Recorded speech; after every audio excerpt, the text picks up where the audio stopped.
आपल्या बहिणीच्या सासरी गेलेल्या भावाने जेव्हा आपल्या प्रेग्नेंट बहिणीची अवस्था बघितली तेव्हा त्याला खूप मोठा धक्का बसला. तो पटकन आपल्या बहिणीजवळ गेला आणि म्हणाला, छोटी, तू प्रेग्नेंट आहेस आणि अशा अवस्थेत तू विहिरीतून पाणी काढत आहेस. एवढे बोलून त्याने आपल्या बहिणीला मागे केले आणि स्वतः पाणी भरू लागला. तेवढ्यात तिची सासू घराबाहेर आली आणि म्हणाली, बाळा, तू येऊन तुझ्या बहिणीची मदत करत आहेस, खूपच चांगली गोष्ट आहे.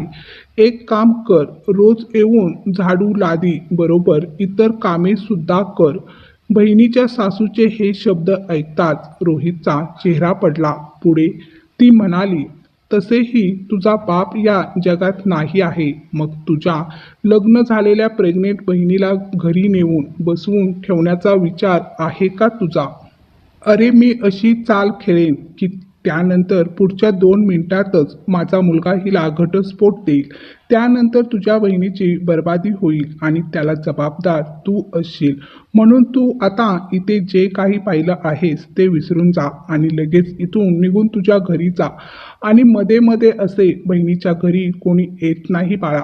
असं करणं तुझ्या बहिणीसाठी चांगले नाही. हे ऐकून रोहितच्या डोळ्यातून पाणी आले. त्याची बहीण किती त्रासात होती, परंतु तिला पाहणारा, तिची काळजी घेणारा कोणी नव्हता. रोहित म्हणाला, आई, आता आमचे आई बाबा ह्या जगात नाही आहेत. मी विचार केला होता तुम्हीच आमच्या घरातील मोठे आहात, परंतु मला माहीत नव्हतं की तुम्ही माझ्या बहिणीवर एवढे अत्याचार करत असाल. त्यावर ती म्हणाली, हा, मी करते अत्याचार आणि तुझी बहीण आहे ना, ती माझ्या मुलाकडे सुद्धा माझी तक्रार करून मोकळी झाली आहे, परंतु माझा मुलगा हिच्या गोष्टीवर विश्वास ठेवत नाही. आता तुला जे करायचं आहे ते तू कर. रोहित शांतपणे तिथून मान खाली घालून निघून गेला. त्याला समजत नव्हतं की आपण आपल्या बहिणीसाठी काय करावे. तो दिवस रात्र त्याच विचारामध्ये बुडून गेला होता. त्याच्या मनात सतत हेच विचार येत होते की काही करून आपल्या बहिणीला त्या दुःख सागरातून बाहेर काढायचे आहे. इकडे तिच्या सासरी तिच्या सासूचे अत्याचार पाहणारं कोणीही नव्हतं. त्यामुळे आपल्या सासूला खुश करण्यासाठी त्या अवस्थेत सुद्धा रोहितची बहीण घरातील सर्व कामे करत होती. तरी सुद्धा तिच्या सासूचे अत्याचार काही कमी होण्याचे नाव घेत नव्हते.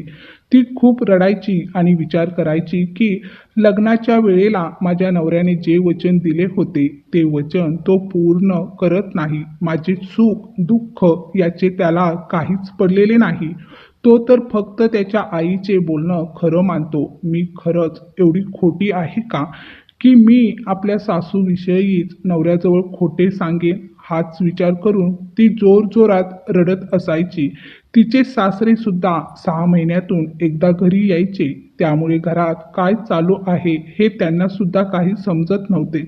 घरातील पुरुष कामामध्ये व्यस्त होते आणि त्यांनी घरातील महिलांना घर सांभाळण्यासाठी सोडून दिलं होतं, परंतु कोण काय सांभाळत आहे हे तर कोणाला काही माहीतच नव्हते. एक दिवस ती अशीच दुपारी जेवण बनवून किचनमधून बाहेर निघाली तेव्हा तिची मावस सासू घरी आली. आता तर तिने जेवण फक्त 2 लोकांचे बनवले होते, कारण तिची सासू नेहमीच तिच्यावर नजर ठेवून असायची. कारण तिने वेगळे काही बनवून खायला नको आणि जेवण शिल्लक राहून वाया जायला नको. त्यामुळे तिला जेवण मोजून मापूनच बनवावे लागत होते. पण आता तिची सासू म्हणाली, सुनबाई, ताई जेवणाच्या वेळेला आली आहे तर थोडे पापड पण तळ आणि जेवण वाढ. मीरा लगेच किचनमध्ये गेली. पापड तळून झाल्यावर तिने सलाड कापले आणि लोणचे सुद्धा ताटात वाढले. तिने वरण भात, फ्लावरची भाजी आणि सुकी भेंडीची भाजी बनवली होती. जेवण वाढल्यानंतर तिची सासू आणि सासूबाईंची बहीण दोघींनीही पोटभर जेवण केलं. त्यानंतर संध्याकाळी 4 वाजता सासूबाईंची बहीण निघून गेली. तोपर्यंत मीराला खूपच जोराची भूक लागली होती.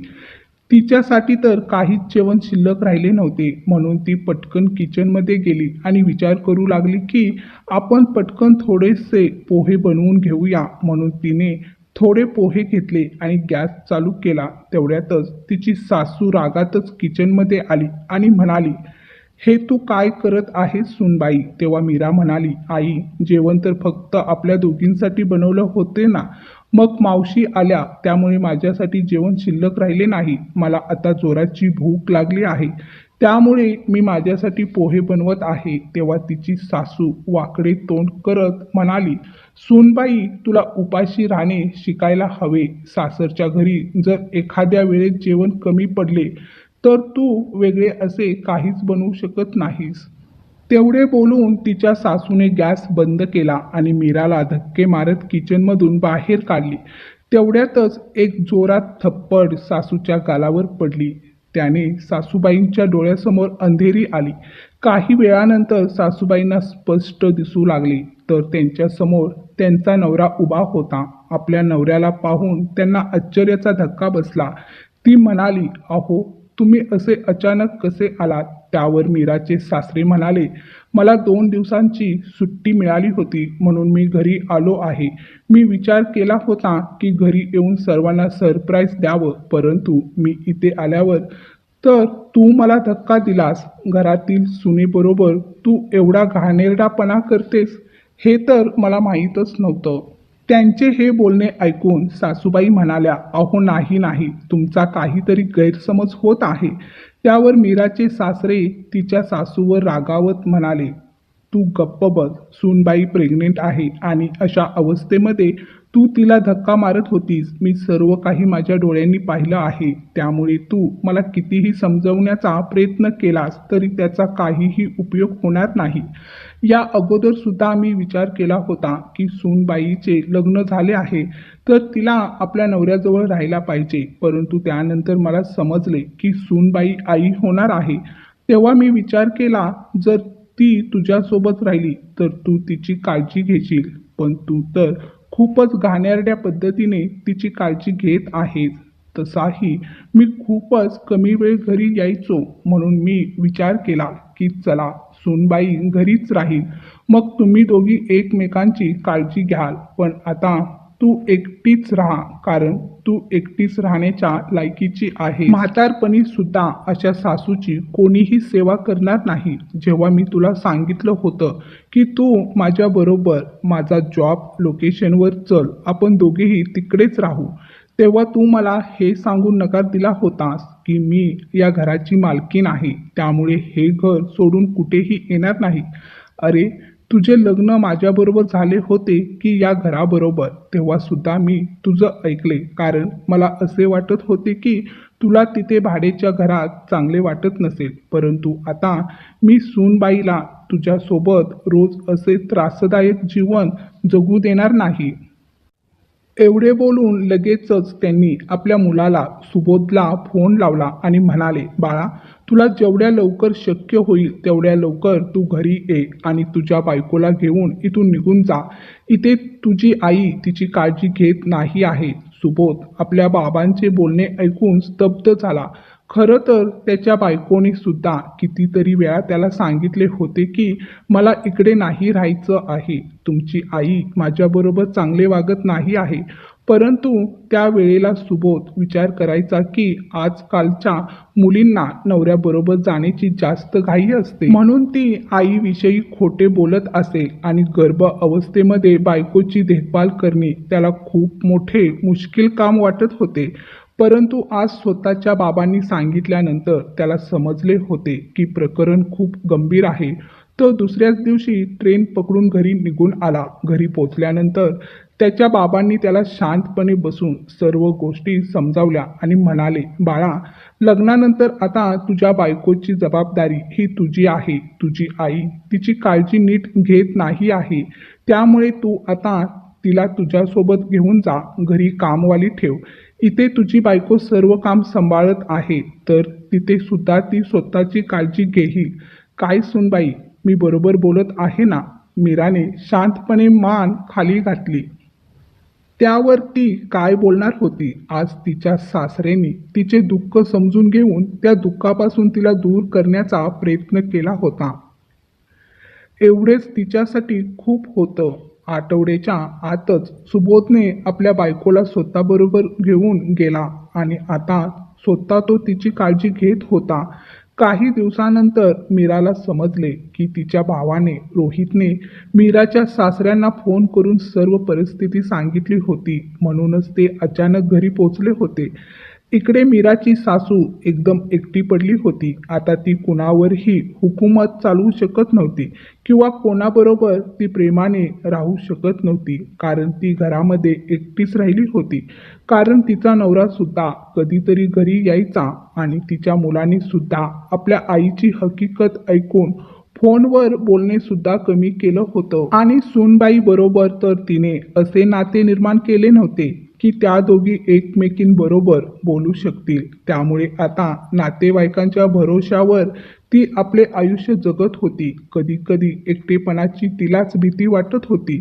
तिच्या मनात विचार यायचे, मी म्हातारी झाली तर नंतर एकटी जगण्यासाठी असमर्थ होईल, तेव्हा माहीत नाही माझी सूनबाई माझी सेवा करण्यासाठी येईल की नाही. परंतु तिची एवढी हिंमत होत नव्हती की एवढे सर्व घडल्यानंतर आपल्या मुलाची आणि सुनेची माफी मागावी. म्हणून ती स्वतःचे जीवन घाबरून जगत होती. कधी कधी एकटेपणा तिला खायला यायचा, तरी सुद्धा ही गोष्ट ती कोणाबरोबर बोलत नव्हती. शेवटी एकटी राहून तेच विचार करून तिला पॅरालिसिस अटॅक आला. आता मात्र तिच्या नवऱ्याला काही समजत नव्हते, म्हणून तो तिला आपल्याबरोबर घेऊन गेला. आपल्या नवऱ्याबरोबर त्या छोट्याशा भाड्याच्या घरात राहणे तिला सुरुवातीपासून चांगले वाटत नव्हते, म्हणून ती एकटी राहत होती. आता ती स्वतः सर्व करण्यासाठी असमर्थ होती, म्हणून तिला नाइलाजाने भाड्याच्या घरात आपले जीवन जगावे लागत होते. तिच्या नवऱ्याने तिची देखभाल करण्यासाठी घरामध्ये एक कामवाली ठेवली होती, परंतु तरी सुद्धा आपल्या कुटुंबातील सदस्याबरोबर हसून खेळून बोलण्यासाठी ती तरसत होती. आता तिचे उरलेले आयुष्य तिला असेच जगायचे होते, कारण जेव्हा ती चांगली होती तेव्हा तिने आपले नाते जपण्याचा किंवा त्यांना सुंदर सोन्याचं बनवण्याचा प्रयत्न केला नाही. त्यामुळे तिची ही अवस्था झाली होती.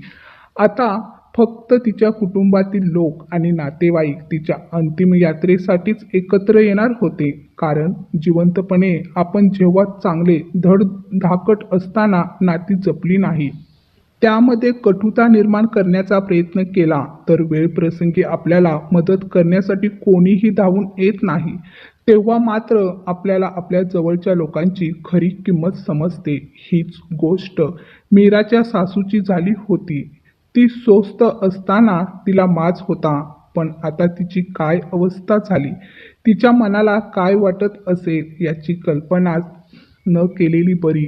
म्हणतात ना, जे आपण करतो तेच आपल्या वाट्याला येतं. मित्रांनो, कथा आवडली असेल तर कथेला लाईक करा. चॅनलवरती नवीन असाल तर प्लीज चॅनलला सबस्क्राईब करा. कथा ऐकल्याबद्दल आणि वाचल्याबद्दल धन्यवाद.